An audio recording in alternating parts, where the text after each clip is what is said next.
There everybody, and welcome to the channel. I'm your host, Puborama, and in today's video we are taking a look at the weekly deals and discounts coming into Grand Theft Auto Online. And I gotta say, while there may not be many vehicles, as we can see in front of you, there are absolutely fantastic deals and money-making methods at your disposal. Let's start off with the simplest thing. Just logging into Grand Theft Auto Online this week in celebration of the Chinese New Year, Rockstar is giving $188,888 to any player that logs on within this week. So even if you don't plan to play GTA all that much this week, make sure you log into online because you're going to get a free $200,000 added into your account. That's pretty dang sweet and actually kind of nice from Rockstar, which is a pretty rare gesture to find from them.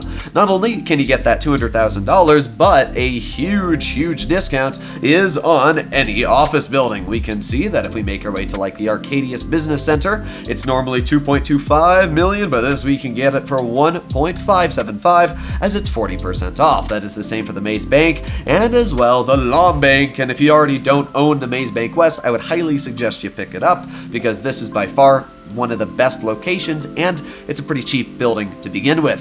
Now I should point out, while the buildings are on sale, unfortunately garage upgrades are still not on sale, but any upgrade on your office building, so let's say I wanted to change the interior, as you can see any of these upgrades are going to be on sale as well, which is pretty dang nice. So overall, not bad at all. I should say, not only is it 40% off for your office buildings, but you are going to make 50% more money on sale missions with special cargo this week. So make sure you're doing special cargo. Make sure I also am correct in the comments on that it is 50%. I only have 5 crates in my special cargo right now, and it was 97,500, which sounds like 50% more than it normally is. So if I'm wrong, let me know in the comments down below, but I'm pretty sure it's 50% extra money when it comes to special cargo sale missions. When we come to the weekly discounted vehicles, well, there's not many. We have the Fister 811, the Osiris, and a flying vehicle being the Sea Sparrow. Now the Sea Sparrow is a pretty decent helicopter.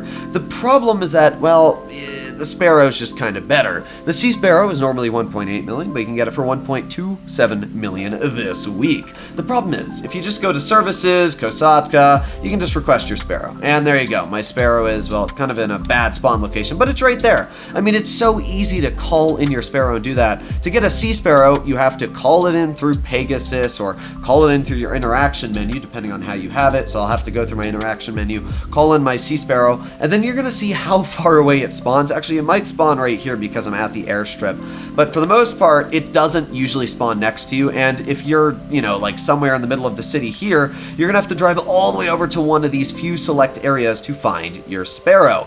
Now, the helicopter itself is pretty nice. It does come with missiles. Unfortunately, it does not have flares, but it does have non-stop firing missiles as well. Unlike the normal Sparrow, this can land in water, which is a huge benefit. I will say the Sea Sparrow is actually a pretty good helicopter for some missions in the game, and I don't think it's a bad deal. I just don't like the fact that you can't call it in next to you, yet the normal Sparrow you can in your Kosatka, and the only advantage this has, which I'll be honest is a big one, it can land in water. Apart from that, they are identical, so I wouldn't really suggest to buy the Sea Sparrow, but it is an option. Next up, we make our way to Legendary Motorsport, and as I said, we have 2 vehicles on sale.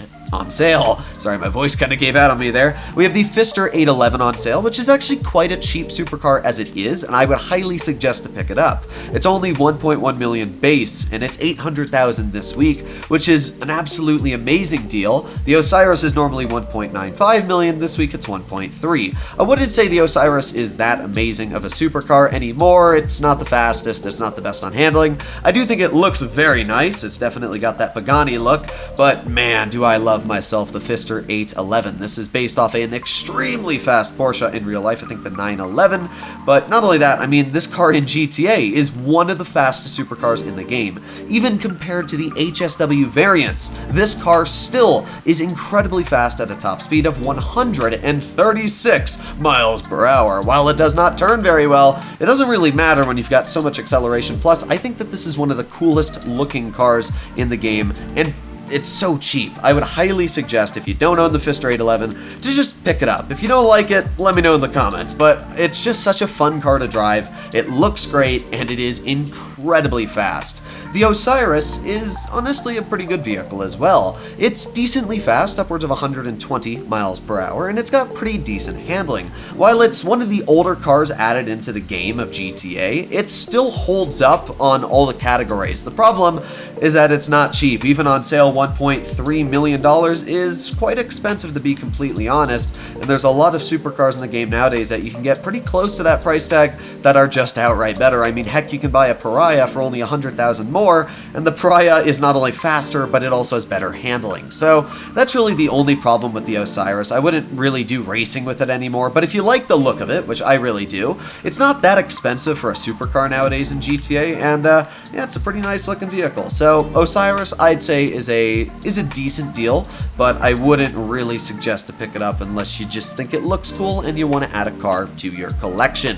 When it comes to this week's freebies, we have the Autark and the Torero. The Autark is on the Super Wheel Spin, which you can possibly get for free. Good luck.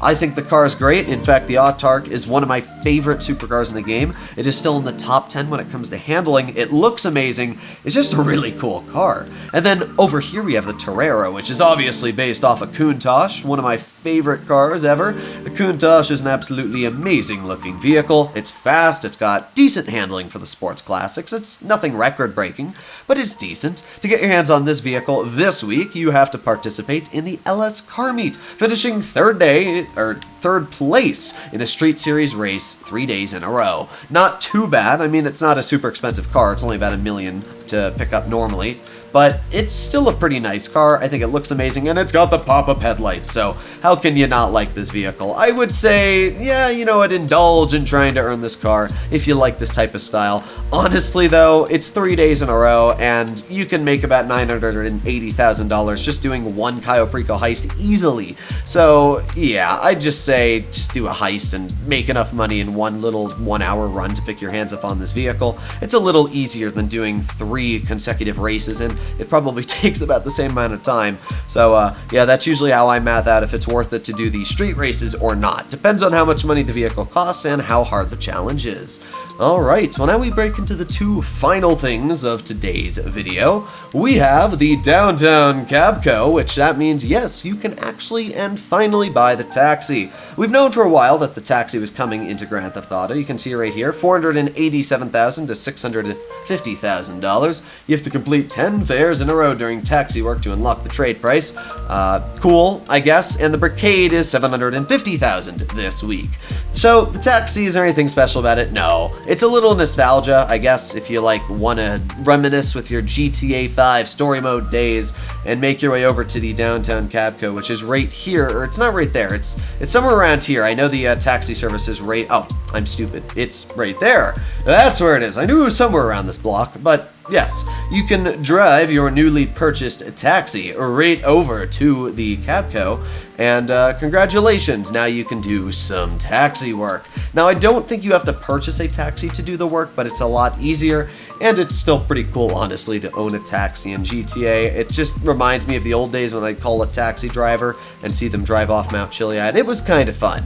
So, we've gone over the majority of this update week. The final thing we're going to leave off with is the Brigade. Now, the Brigade is a pretty cool 6x6 truck. It is by far one of the best armored vehicles in the game, right up there next to the Phantom Custom. The only difference is that the Brigade can actually off-road, it can shove vehicles out of the way, it has proximity mines. I mean, I've talked multiple times in the past on why the Brigade 6x6 is just a must-get vehicle. $750,000 is pretty cheap, and if you want to skip all the DAX missions, I guess you can, although I would suggest to do all the first dose missions. Not only are they ×2 payout this week, but as well, you get the Brigade 6x6 for free. It's only going to take you like an hour or 2 hours to complete them all, plus you're going to get about $400,000, $500,000 from just completing them and getting a little payout bonus. Now, to be fair, again, you could make the same argument as I just made earlier about doing the LS Car Meet races, and that is just do a Cayo Perico heist, you'll have enough money made just from about an hour's work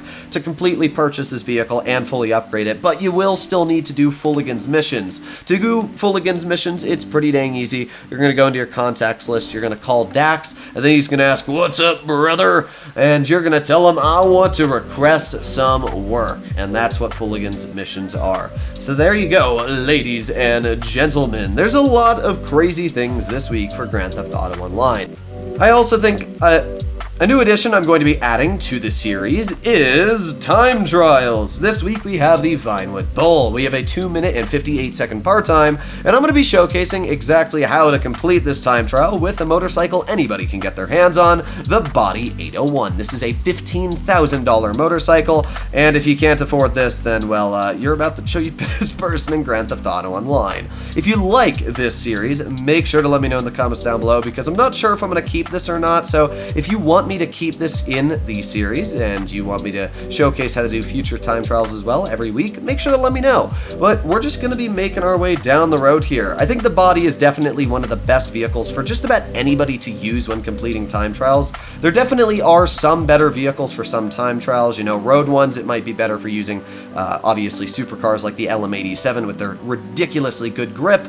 But the reason I really like motorcycles for time trials is the fact that they can go off-road. One of the best vehicles for time trials in general is the HSW Hakachu Drag. That's what a lot of people tell me they use. Unfortunately, I play on PC, and Rockstar is still too freaking stubborn to add HSW vehicles into Grand Theft Auto for PC players. I don't know why they won't. It's a little bit disrespectful, but hurting my feelings. Either way, we are flying down the road. You can see we've just about been a minute in, and we got 2.2 miles to go, which means we are way ahead of schedule. All we got to do is chill on the road here, and you can see this is where that incredible handling that the Body does carry is just insane. We're easily able to turn really any corner here, and I don't have to worry at all about dying from cars because we can just outmaneuver them. So let's go over here. I was worried for a second that truck was actually going to turn into me, but keep on going. Minute and 30 seconds in, and we're making our first big corner. Just apply the brakes, and wow, okay, that was on me.